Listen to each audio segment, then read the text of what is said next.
Coming up next on Tickle Check, and then there were two. Relax. I'm just washing my panels. I just did yard work.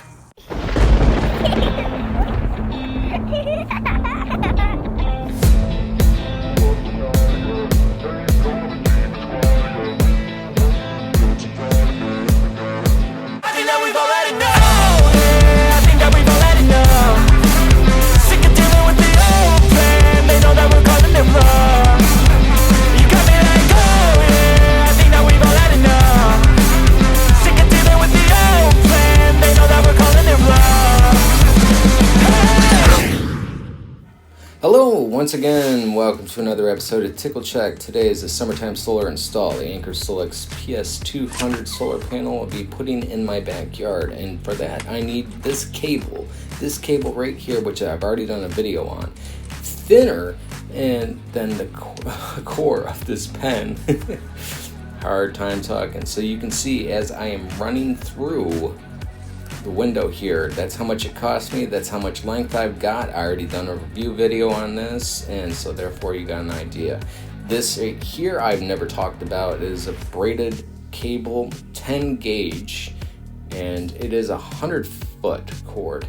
So whenever you're working with these guys, you've got to just pretty much just sprawl it out and just keep working the coil windings all the way to the outsides, basically going from the center, going out each end until you get it just about where it lays down like a normal cord. This is the meter that I am using to check my voltages right now to make sure that it's working properly. And once again, I'm just trying to get some finishing touches on straightening that cord out. So this is the cable wire tie system that you can buy off of walmart.com, and it would be pretty much just sticking it to the house and wire ties of some sorts. So let's do the final rundown, get the installation through in the window, and it closed. As you can see, it fits tight, snug as a bug in a rug. And when you're working with these ties, this is an adhesive one, so pretty much I just want to put that underneath the cable where it's going to fall naturally. I don't want to fight any resistance on that. These particular ties right here, they are wider, so therefore it wouldn't like bunch it up. I want them to be as normal as possible and not really ruin the structural integrity of that cable itself. So an important first starting note is that when you lay out that 100-foot cable, make sure that you have the right color coordinated with the solar panel itself. In other words, the red being positive and the black being negative. You've got a 50-50 shot of being right if you just don't pay attention, but you want to make sure that you've got those connections correct because of the way that the male and female ends, you have a male and female end on each color, and the thing you would end up having a problem with is that you could possibly have the colors incorrect and then not know later on in the future, defeat the whole purpose of why they're colored. So therefore you want to be able to make sure that you just do it correctly the first time. So as you can see that we are purposely piggybacking off of the one cable that I had already installed before because it is pretty much attached there, but we will be adding additional pieces, adhesive pieces, in order to stick to the house to secure that double the weight of what it's going to end up having.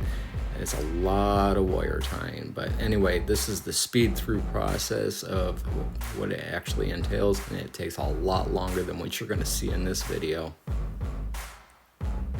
So now the beautiful thing about this cable is that because it does have that outside braid protect the inside wires, and I can take a weed eater to it and I can just hit it and it's not gonna fray or pierce any of the inside cables at all. It actually just glides right over it like it's just a hot knife through butter, and it's pretty much just, it's so slick.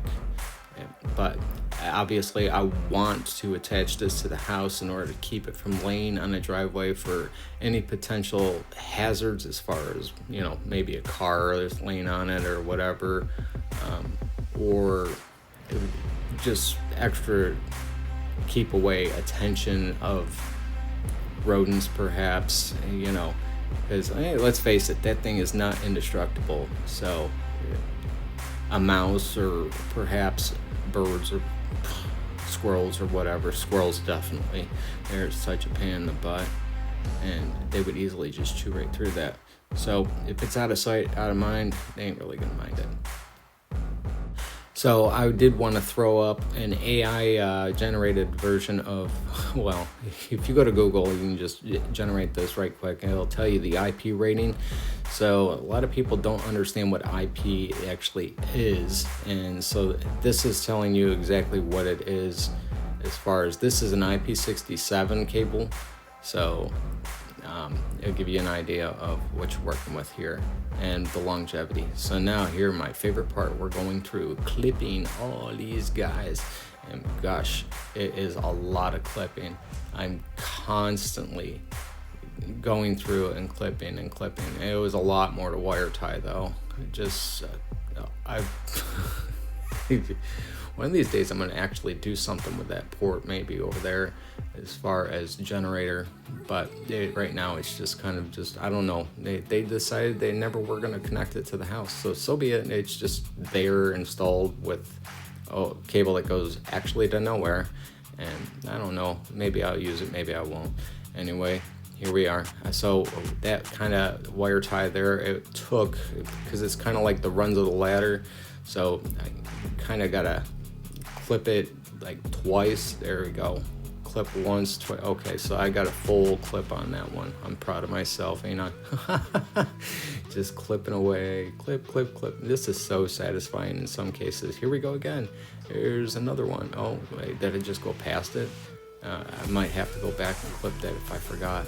I might have just cut it out of the video. Either way, so it was important to get a lot of these tied up here and stuck to the house, because that's the end and it's supporting the drop weight, more weight than what it would handle. Later on, I will end up running this cable in a hidden way, so therefore it's not laying across the yard like this, except towards the panel, so then that way I can move it into the garage and keep it out of the weather if I choose to, because let's face it, it's expensive and I don't want to replace it.